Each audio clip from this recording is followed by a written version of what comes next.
Bonjour chers élèves de 4e. Aujourd'hui nous allons voir un cours qui s'intitule Les conditions féminines au XIXe siècle.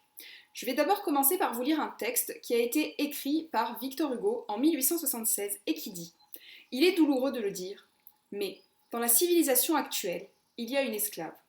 Cette esclave, c'est la femme. L'homme a chargé inégalement les deux plateaux du code. Il a fait verser tous les droits de son côté et les devoirs du côté de la femme. Dans notre législation, la femme ne possède pas, elle ne vote pas, elle ne compte pas, elle n'est pas là. Il y a des citoyens, mais il n'y a pas de citoyennes.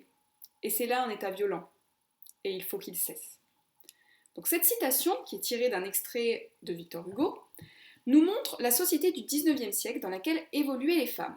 Donc on va s'intéresser au rôle et à la place qu'occupent les femmes au XIXe siècle et comment elles ont fait pour conquérir progressivement de nouveaux droits. Tout d'abord, pourquoi est-ce que les femmes et les hommes ne sont pas égalitaires dans la société du XIXe siècle ? L'inégalité entre les hommes et les femmes, elle remonte à très loin, ça n'a pas été inventé au XIXe siècle, mais au XIXe siècle, elle a été inscrite dans le Code civil.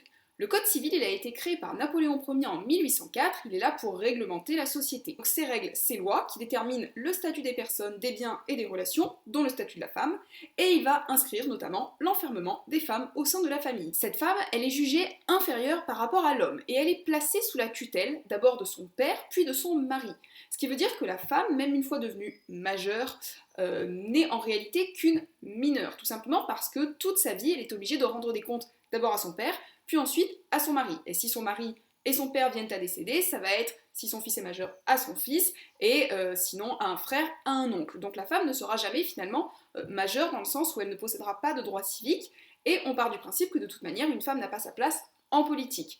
Elle est considérée comme devant donc obéissance aux hommes en vertu de la loi. Il ajoute à cela la loi sur le devoir conjugal, c'est-à-dire qu'une femme doit obligatoirement répondre aux besoins sexuels de son mari, parce que pourquoi l'homme aurait des besoins qu'il faudrait combler par la femme qui serait donc là pour le satisfaire. Et il est également interdit pour la femme de divorcer, puisque l'homme peut demander le divorce, par contre la femme, elle n'a pas le droit de demander le divorce. Je vous lire ici un extrait d'une phrase qu'a prononcée Napoléon Ier, où il dit que la femme est donnée à l'homme pour lui faire des enfants. Elle est sa propriété, comme l'arbre à fruits et celle du jardinier. Voilà. Associé à ça que la femme n'a pas le droit d'aller au lycée et à l'université, elle n'a pas le droit de signer et de gérer ses biens, elle n'a pas le droit d'avoir un compte en banque, il faut qu'elle demande donc l'autorisation de son mari, elle n'a pas le droit de travailler sans son autorisation, par contre elle doit quand même travailler si jamais il a besoin d'avoir des sous, elle n'a pas le droit de gérer son salaire, puisque le salaire en fait va directement à son mari, qui choisit ensuite de lui donner ou pas le travail qu'elle a fait et qu'elle a durement gagné. Elle n'a pas le droit d'avoir des relations privées si son mari ne l'y autorise pas, et elle n'a pas le droit de voyager sans l'autorisation de son mari.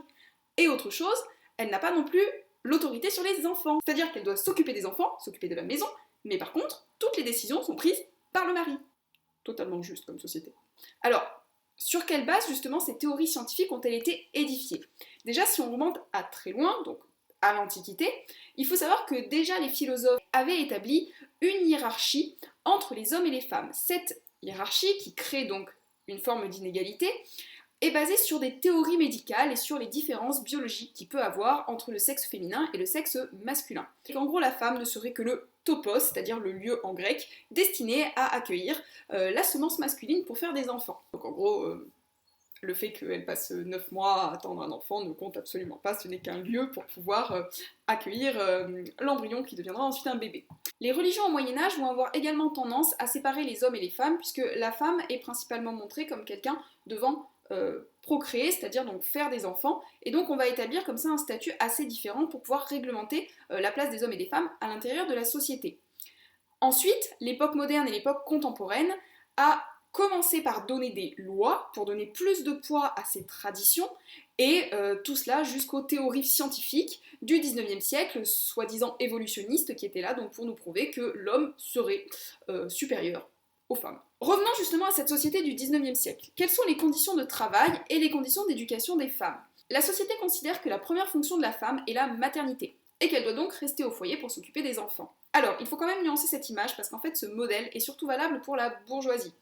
La grande majorité des femmes au 19e siècle et tout au long de l'histoire travaillent. Donc c'est-à-dire qu'on a tendance en fait à avoir un modèle un peu idéal où on se dirait c'est normal que la femme s'occupe du foyer puisque elle n'a que ça à faire finalement, elle s'occupe des enfants, elle s'occupe de la maison, et l'homme ramène l'argent via le travail. Sauf que dans la réalité, la femme travaille en majorité, puisque souvent, qu'on soit dans les classes moyennes ou les classes inférieures, voire très pauvres, eh bien il n'y a pas assez du salaire du mari pour pouvoir subvenir aux besoins du foyer. Donc la femme se retrouve à cumuler 3 travails. C'est-à-dire qu'elle doit s'occuper de son propre travail, de s'occuper de ses enfants et de s'occuper de la maison lorsqu'elle rentre. Donc elle va compléter le salaire du mari, elle va faire un travail qui parfois va être aussi épuisant que son mari, sauf qu'elle va être payée 2 à 3 fois moins. La femme, elle est présente dans tous les secteurs d'activité, l'agriculture, l'industrie, la domesticité, le soin, l'instruction. Par contre, elle n'a pas accès à tous les métiers. Si on prend par exemple les professions de la santé, la femme a le droit d'être sage-femme, par contre elle n'a pas le droit d'être médecin. Vous allez me dire pourquoi ? Eh bien tout simplement parce que la femme est jugée trop faible physiquement pour pouvoir porter les malades, trop sensible, et puis bon, si elle est enceinte, ça sera quand même très embêtant pour s'occuper des patients. Je vous livre ici l'extrait d'un journal d'un médecin qui dit que pour être médecin, il faut avoir une intelligence ouverte et prompte, une instruction solide et variée, un caractère sérieux et ferme, un grand sang-froid, un mélange de bonté et d'énergie, un empire complet sur toutes ses sensations, une vigueur morale, un besoin, une force musculaire, bon, bref, le contraire de la nature de la femme. Après, je vous dis, on la retrouve dans l'instruction principalement, par exemple, comme maîtresse d'école. On va la retrouver dans la domesticité pour s'occuper d'un foyer chez les familles nobles. On la retrouve également dans les industries, si vous vous rappelez bien du cours qu'on a fait sur les mines, la femme travaillait, d'abord dans les sous-sols, puis ensuite elle a été remontée à partir du milieu du 19e siècle au niveau du triage à l'extérieur de la mine. Enfin, le travail était tout aussi épuisant quand même que les mineurs. Donc il s'agit vraiment de changer l'image selon laquelle la femme serait au foyer, l'homme serait à la maison. Non, ça prévaut simplement pour la bourgeoisie, puisque dans la bourgeoisie, effectivement, la femme n'a pas besoin de travailler puisqu'il n'y a pas besoin d'un complément de revenus. Alors comment justement les femmes sont éduquées au 19e siècle ? On leur apprend à devenir une bonne épouse et une bonne mère. L'éducation est tournée principalement sur les travaux domestiques. Comment est-ce qu'on fait le ménage ? Comment on fait la cuisine ? Comment on élève des enfants ? Comment on change une couche ?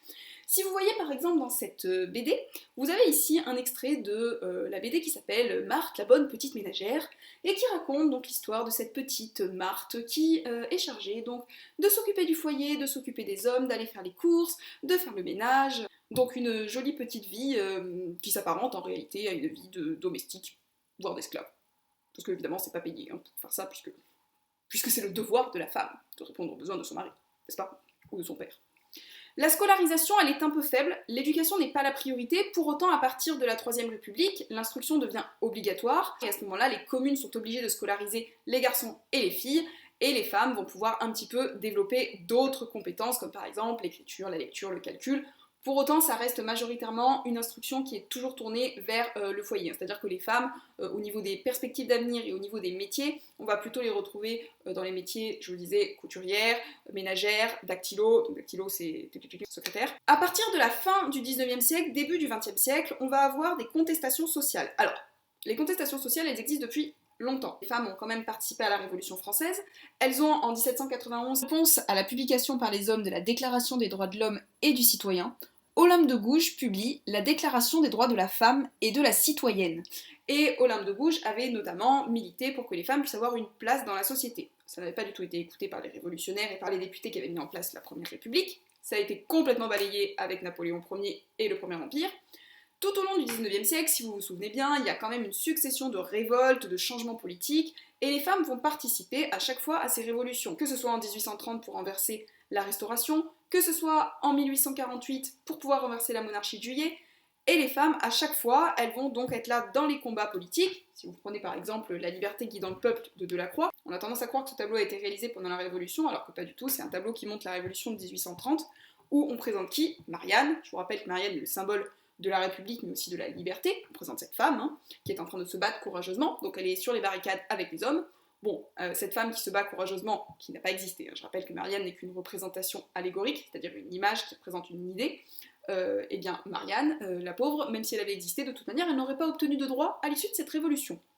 Lorsque, en 1848, est proclamée la Deuxième République, on met en place le suffrage universel, donc on donne à tous les hommes le droit d'aller voter et élire leurs représentants, mais on oublie, encore une fois, la femme, puisqu'on considère toujours que la femme n'a pas le droit d'avoir des droits politiques, parce que c'est quand même quelque chose réservé aux hommes, les femmes en politique. Bon, les contestations continuent un petit peu à monter, et les femmes commencent à réclamer le droit de vote. Sous la Troisième République, on va voir apparaître donc ces femmes qui réclament ce droit de voter, qu'on appelle les suffragettes. On voit apparaître également les premiers mouvements féministes. On va trouver des femmes comme Hubertine Auclair, George Sand, Louise Michel, ça c'est pour la France, hein, et des associations et des journaux militants qui vont gagner progressivement en audience. Je vais prendre ici le cas du Royaume-Uni parce que je voudrais parler du mouvement des suffragettes. Vous avez Emmeline Pankhurst qui est une femme politique britannique qui va s'engager dès le début du XXe siècle dans la défense des droits des femmes et qui va fonder une association féministe. Avec ses co-militantes, elles vont manifester devant le Parlement, elles vont faire des grèves de la faim, elles vont réclamer le droit de vote, elles multiplient comme ça les manifestations, elles prennent la parole dans des réunions qui sont normalement interdites, parce que je rappelle que la femme n'a pas le droit de s'exprimer en politique. Et elles vont réussir à obtenir le droit de vote en 1928. Je vous invite d'ailleurs à aller regarder le film Les Suffragettes, qui est un film qui raconte justement comment les femmes ont obtenu le droit de vote en Angleterre. En France, les femmes elles vont accéder progressivement à des fonctions qui étaient jusqu'alors réservées aux hommes, c'est le cas par exemple des professions de médecins et d'avocats, donc tout au long du XXe siècle. Lors des guerres mondiales, elles vont participer à l'effort de guerre, elles vont aller travailler dans les usines pendant que les hommes sont sur le front, elles vont fabriquer des obus, et donc lorsque on va gentiment leur demander de retourner dans leur foyer et de s'occuper de la maison et des enfants, eh bien, cette fois-ci, elles vont en avoir marre, elles vont dire maintenant vous arrêtez, s'il vous plaît, vous nous remettez une place dans la société parce que voilà. Et l'opinion est de plus en plus favorable au fait que les femmes puissent obtenir le droit de vote, et en France, elles l'obtiendront en 1944. Gardez quand même à l'esprit que certains pays du monde n'ont toujours pas donné le droit de vote aux femmes, et que certaines femmes dans certains pays sont toujours avec un statut qui est très infériorisé.